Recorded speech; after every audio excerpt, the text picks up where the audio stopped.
Blog Talk Radio. Well, here we go, ladies and gentlemen, across this great country. If it's Tuesday, it is Cleveland, Ohio to the forefront. American Sports History Podcast, hosted by my good friend Peter Ray. Yours truly, Mark Mancini, producing. 347-205-9631. You can catch the archive version on blogtalkradio.com/Mancini Sports. Podcast platforms powered now by Mancini Media. StreamYard and Zoom coming before the end of the month is out. So a lot of good things are happening within the network. Without further ado, it's all him, less than me. Let me lay the red carpet down, put the podium in its place, hand off the mic. Peter, first of all, how are you? Second of all, how can people get a hold of you? Third of all, you have a great guest tonight. Oh, the famous three questions, and let me see if I can remember them. I'm doing well, and let's see, I have a YouTube channel. It's my name, Peter J. Ray, R-E-A. I have a website, Adventures in History with Peter J. Ray. I make history videos, and you're right about tonight's guest, an amazing person. He's been described as a Las Vegas sports entrepreneur. He's split his time in his life between the states of Colorado and Nevada, and has had an involvement in many different ways in many different sports. Welcome to the show, the extraordinary Rick Rosen. Well, it is very much my pleasure, Peter, and certainly nice to have Mark on board too. It really is a lot of fun. So, Rick, can you? It's kind of hard. You've lived a very full life. You were telling me about all these different experiences you have. Can you give us an overview of your life and your experiences with sports?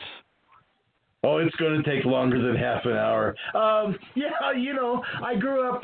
My dad was one of five brothers. His closest brother in age was a band instructor at high school and was a sports nut and drugged me along to all the different things. I got to go into the locker rooms at a very successful high school and learned some great cuss words from a couple of the coaches. And, I always grew up with being around sports or having that as part of my life. And just the opportunities that I've been afforded to take that to the next level would just boggle your mind. I not only do things on the air, but I also am a photographer, and I've got more than 1 million photos of mostly things that have occurred here in Las Vegas. Now, which of the sports would you say you've been most closely associated with? The fight, and this would include boxing and the UFC. I was most fortunate to host a show from Caesar's Palace in the late 80s and through the early 90s. And when they were the Olympiad Race and Sportsbook was the home of champions. And it was the home of champions because it was the boxing mecca at the time. And so everything that came through Caesar's Palace. And then I went back to Colorado, opened up the casinos there, came back after 10 years, and got my show from Mandalay Bay, which was the headquarters for mixed martial arts. And I brought in MMA Junkie, which is still the MMA arm for USA Today, and really because they were the headquarters for UFC. So I've been in the right place at the right time for that same kind of sport, and it's kind of hard to differentiate. They do every once in a while travel into each other's part of the world. Conor McGregor still wanting to show that he can box, those kinds of things. So I would say I've been most closely and most readily know most of the boxers and most of the fighters in MMA. Now, if we look back, Muhammad Ali had two title fights. Two of his title fights. One was Manila, Philippines. The other Kinshasa, Zaire. It seems now the big fights are all in Las Vegas. Do you think we'll ever have any of these fights that were, like I mentioned, Manila and in Zaire, in the Congo, Central Africa? Well, here's a theory that I think holds a lot of water, Peter. Boxing is very dependent upon the Olympics, and particularly boxing in America, which has all the media and all the stuff that goes into making something, hyping something to a level that they can't get on their own.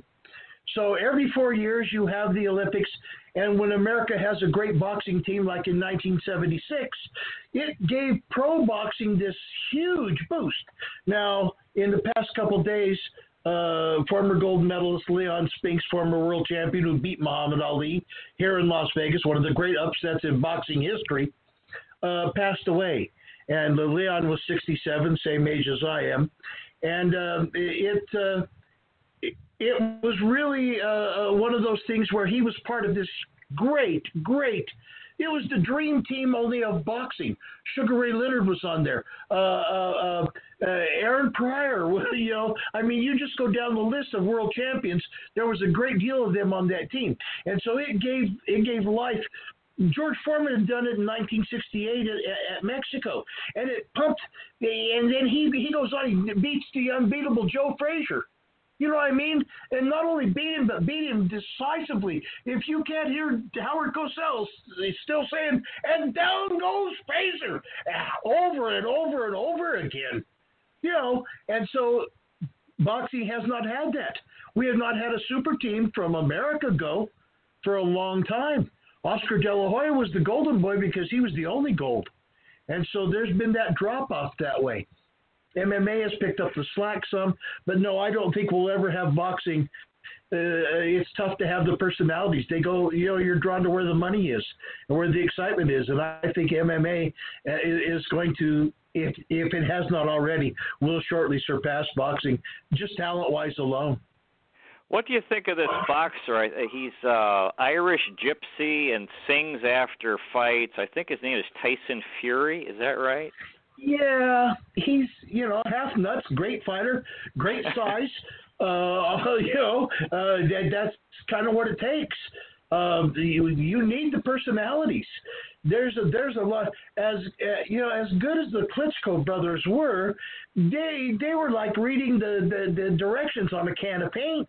There was no real personality excitement from those guys. And, they were truly dominant and kind of put a stranglehold as the heavyweight division goes, the rest of boxing goes. And purists understand that because that's the only division where weight is not a factor. You can have a disparity of huge amounts of weight, which Mike Tyson almost always had it going against him. He almost always fought people much heavier than him. Still was effective. Everybody else is constrained by the weights.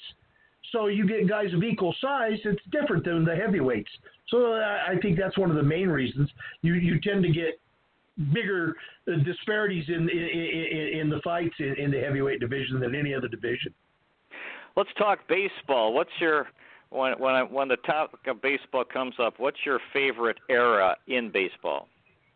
Oh my goodness! Just because I was a kid, the '60s. The late 50s. I was born in 53, so you grew up hearing Mickey Mantle, but you didn't really have near as much a grasp on how it was until you got to play Little League, and I think I had to be 8 or 9 before they let us play Little League back then. And then then everybody wanted to be Mickey Mantle or wanted to be Roger Maris or Whitey Ford or Yogi Berra or whoever it was. And mostly it was always the Yankees. And we were in the middle of Colorado, and we didn't have the Rockies or anybody, near that. Although there is a pretty good baseball tradition in my hometown. The baseball fields are named after Damon Runyon, who was from Pueblo, Colorado. And it's called Runyon Fields, and it's a great complex. They have a very high standard college baseball team. Colorado State University at Pueblo is. When I was there, it was CSU Pueblo. I got to be the announcer for them. But they have a very good baseball tradition. Nonetheless, there was not that attachment that you get to a pro team. And so we were allowed to be Yankees fans as kids, and you were kind of nuts if you didn't like the Yankees. Few people liked the Dodgers. Most everybody liked the Yankees. when Baltimore won the World Series in '66, I believe swept the Dodgers. That shot you remember that, and that shocked everybody. And was Frank Robinson the difference maker? Oh, I don't think there's any question. Frank Robinson had come over from Cincinnati, where he had been the MVP, and then did the same thing, replicated. Both Robinsons. Brooks Robinson gave them something on defense that no one else had. And Frank Robinson certainly was no slacker at defense, but what he injected into that offense, and they had other parts. They were not bereft of talent before they got him, and they had some great pitching. Jim Palmer was one hell of a pitcher, but Earl Weaver did a great job of managing all the personalities and getting them to play together. And it was just one of those. I think they won 108 games that year in the regular season. Yeah, that's a pretty stout record. Do you think Yogi Berra should have put in Willie Mays at the end of the '73 World Series to hit? I think had Willie Mays wanted to, Yogi Berra would have. I certainly think Yogi had that much respect for Willie Mays, or he wouldn't have been on the team. And I don't think it was a singular decision, Peter. I think the much bigger, somewhat related question, always on my mind. I'm a Bears fan from '85. I think that was the greatest football team ever put together. And one of the worst things that ever happened was Walter Payton did not get to score a touchdown in the Super Bowl, but Refrigerator Perry did. And I don't think anybody can ever really forgive Mike Ditka completely for that.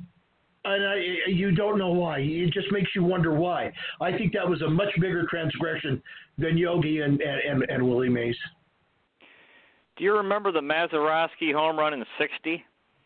Oh, God, yes. Like I said, we were Yankees fans. And although my hometown was known as Little Pittsburgh because we have a steel mill. So it was kind of mixed emotions, but you never expected the Yankees. Every game they won, they blew out Pittsburgh. Pittsburgh won all these one-run games and wins the World Championship. The Yankees won like 13-4, and, they were blowing them out, but they couldn't get 4 of them. And it was just one of those things. And, you just couldn't believe it. We were not watching on TV. We were listening on radio. And you heard the radio call, and it was just one of those unexpected moments, and it was great to live it and to hear it. I love radio. I have a perfect face for radio, so I've always had a real affinity for that.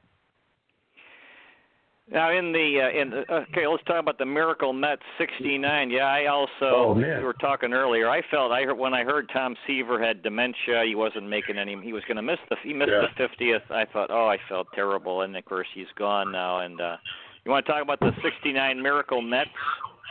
Man, you just look at that team that all of a sudden they came together. Every part played to their max.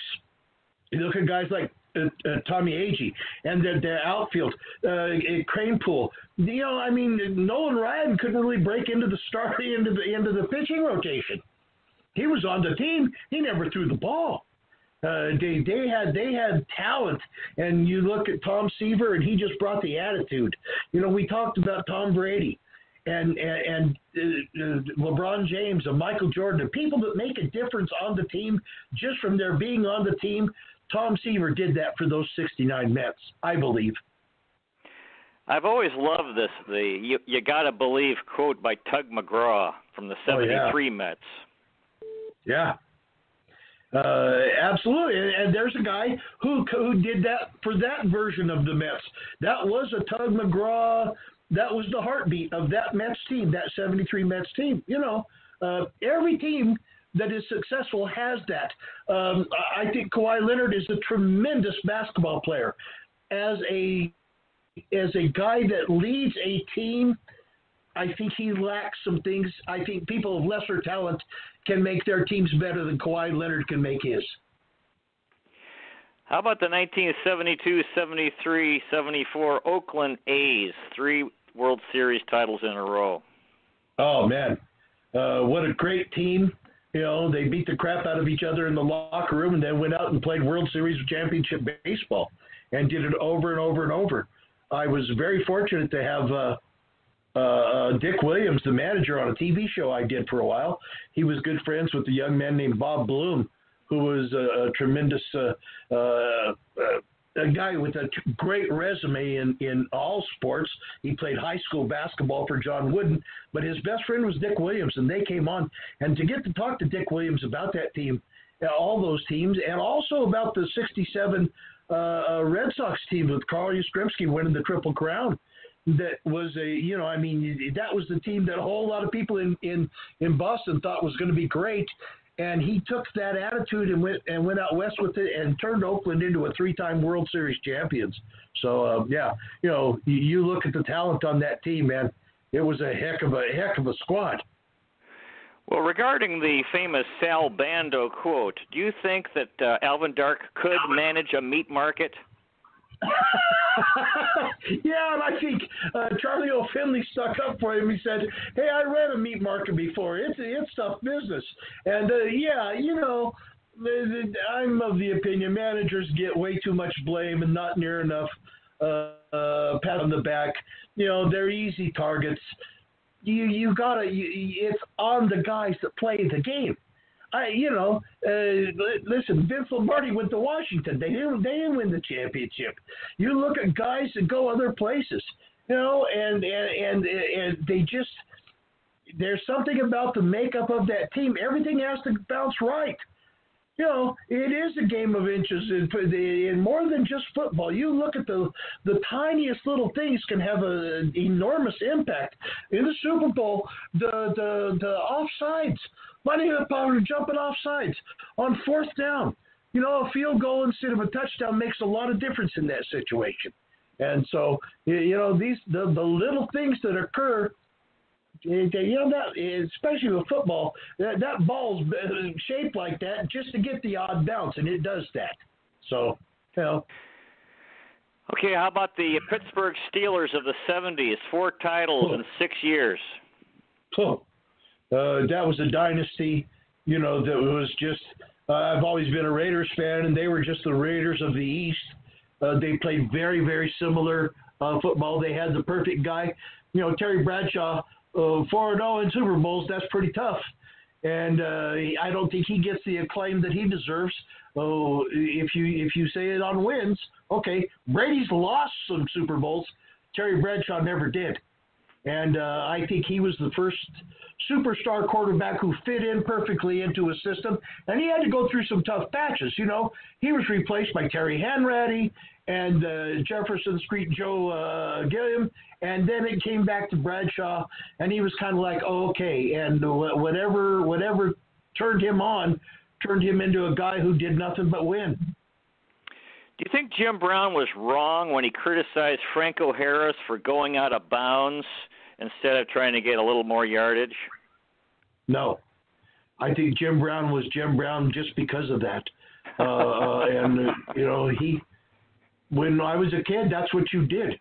You didn't run the other way. We talked about Mike Ditka a minute ago. You didn't run the other way. You ran if you wanted to show you were tough, you went looking for somebody to hit, whether you were carrying the ball or not. And the little guys scampered around them. I wasn't of that. If I ever had the ball in my hands, I wanted to put a lick on somebody, and that's what Jim Brown did. And there again, people got the hell out of his way.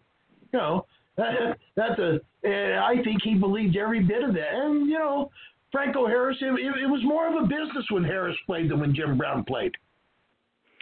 How about the long-standing Boston Celtics Los Angeles Lakers rivalry going back to the 60s?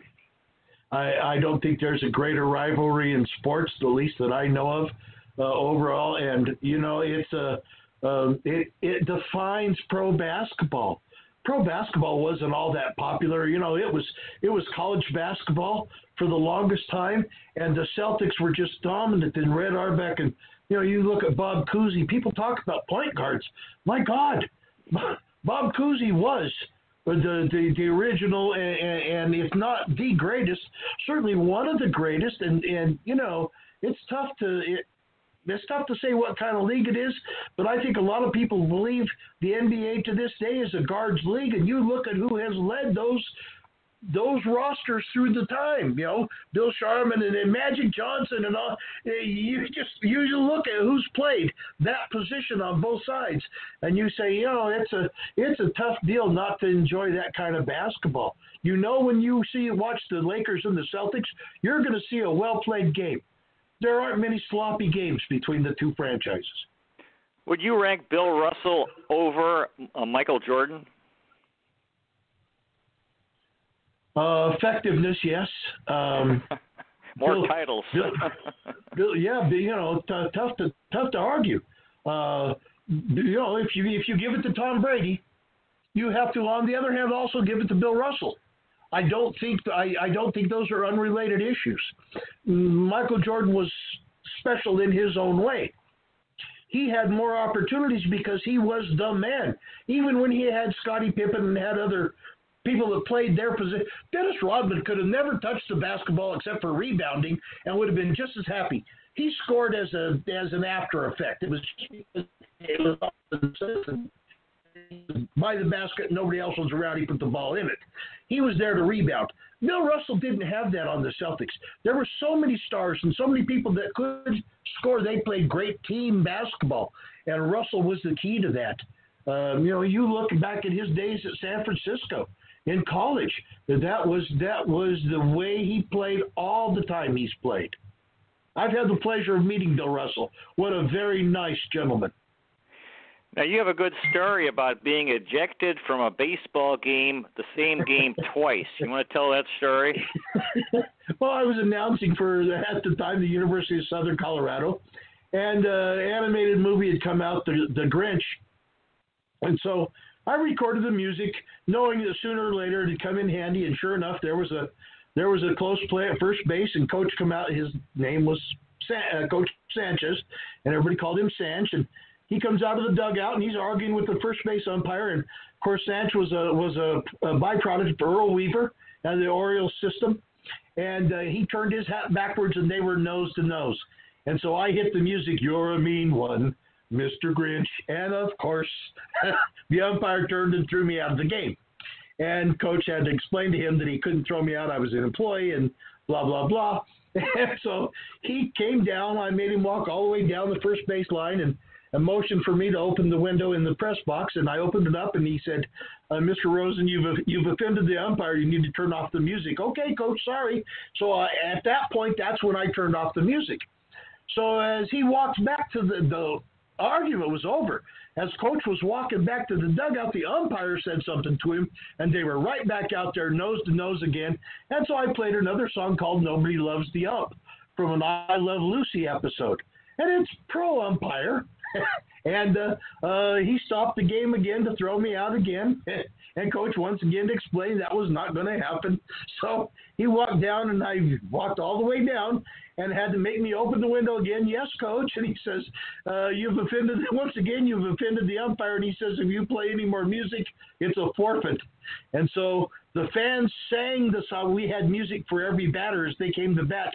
So the fans sang the songs for the rest of the game because I couldn't play music. So I got ejected twice and didn't have to leave. Should shoeless Joe Jackson and Pete Rose both be in the Baseball Hall of Fame? No question. No question at all. It's not heaven. It's the Baseball Hall of Fame. I don't think Pete Rose ever. The intent of the rule that they've kept him out of the Hall of Fame on is to not cheat, to not throw baseball games. Nobody ever accused Pete Rose of throwing a baseball game, betting on him, doing stupid things, all those things he's guilty of. Throwing a baseball game is not one of them. Same for Joe Jackson. You look at his stats in that World Series. It is hard to say this man threw it. Well, what would he have batted if he was trying to lose? 500 or 600? The guy was virtually unstoppable in that whole World Series and got caught up in it. He might have known about it. I don't think so.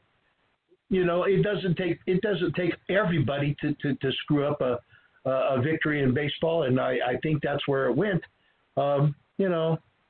It's tough to go that far back in history, but no, I do believe both of them belong in the Hall of Fame. Is John Madden your favorite NFL coach? Oh yeah.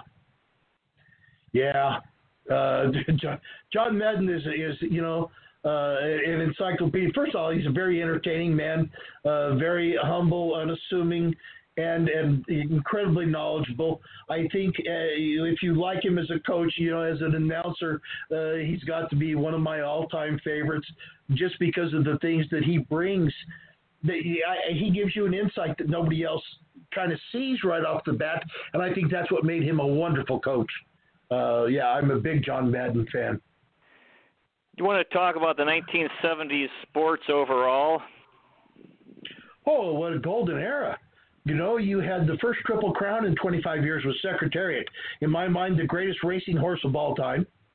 You had, again, our 76 boxing team that led to this explosion in the popularity of boxing and gave us great national pride. Our bicentennial year and all those kind of things. And there was an excitement that you could just measure, by the cups full of the pride we had from that one Olympics, Montreal.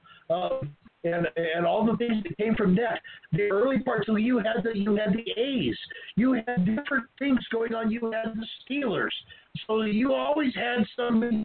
If you loved them, you really got to love them because they were ultra successful. And if you hated them, you got to hate them every year.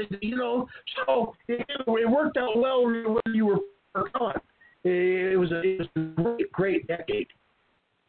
And you were in Cleveland for a while. You watched games at the old Cleveland Arena, is that right? Oh, my goodness, yes. The Cavaliers were brand new. My uncle had purchased tickets. They were numbered 16 through 21 on the that was the number on the tickets. And he purchased them when the Cavaliers came into existence. I think Nick Milletti's office was down the hall or something like that. Anyway, he had tickets on the floor, and I got to see Pete Maravich, the greatest scorer in the history of basketball, as far as I'm concerned. And he came down the down the line with the ball down the lane, and I'm thinking I'm going to catch Pete Maravich. And I'm opening my arms. I'm sitting in a folding chair, and I'm opening my arms hoping this is a big man. He's going to run right into me. And he turned on a dime and went down the baseline and went under the basket and put up a reverse spin layup. You just never see it, and I got to see it so up close and personal. And Cleveland was a great sports town. It's too bad they haven't won more. I think the Browns might be due. Now you're a Raiders fan. Oakland, Los Angeles, now Las Vegas. What's your favorite era for the Raiders? When they dominated, and then Kansas City dominated the AFL. But it was tough to pass the 80s. They won 2 Super Bowls then. Tom Flores was the coach for both, and absolutely deserves to be in the Hall of Fame. Those were some great teams. It's also tough when you look back at the teams. Lester Hayes and the Stickum in the entirety of his uniform was covered in glue. You know what I mean? And Jack Tatum, one of the fiercest competitors to ever walk onto a football field. I had the opportunity to meet him and Ted Hendricks, and Ted Hendricks got a little inebriated and was about to fight my close to 500-pound 6'6" friend. And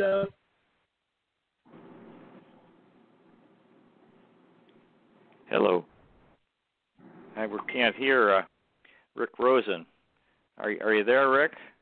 Well, we're running down here. I was going to ask him about if he comes in. I was going to bring up John Elway, who is Rick is from Colorado. Grew up in Colorado, and amazing thing about John Elway, he's a guy who is really not popular in Cleveland. He beat Cleveland 3 times in the AFC title game, but then they lost 3 Super Bowls, which is very tough. But then you'd think that could really, how could you come back from that, losing 3 Super Bowls in 4 years? But then years later, they won 2, so that was great. So I don't think. Are you there, Rick Rosen? It doesn't seem like it, but it's wonderful having Rick Rosen on the show tonight, Las Vegas sports entrepreneur, and he's just amazing. You bring up any topic on sports, especially over the last 50 years, and then you heard what I just kept bringing up stuff, and he could comment in a very interesting way, and so thank you so much for coming on the show, Mr. Rick Rosen. Next week we will have Steve Cohen, who is involved with Los Angeles sports. Dear listener, may the road rise to meet you. May the wind be at your back. May the sun shine warm upon your face and rains fall soft upon your fields. And until we meet again, may God hold you in the palm of his hand. Good night, everybody. Thanks again, Mr. Rick Rosen.